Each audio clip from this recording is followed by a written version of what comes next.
હાલો મિત્રો, ખેડૂત વ્લોગમાં તમામ મિત્રોનું હું હાર્દિક સ્વાગત કરું છું મિત્રો.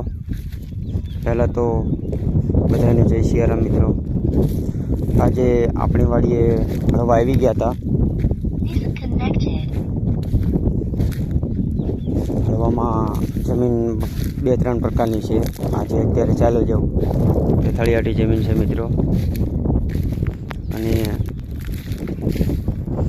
તોય એકદમ લીટો સીધો રહે છે. તમે જુઓ મિત્રો, અહીંયા ચીકણી જમીન છે. તમે જુઓ મિત્રો,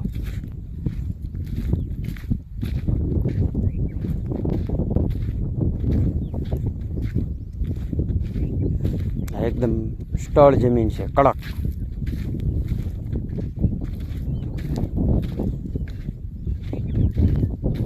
આ છે અતિશય કાળમટી જમીન અને લીલી પડે છે મિત્રો. તમે જુઓ, એકદમ સીધો રહે છે મિત્રો. તમે જુઓ, બાકી આપણી ચેનલને લાઈક, શેર અને સબસ્ક્રાઈબ કરજો મિત્રો. જય સિયારામ.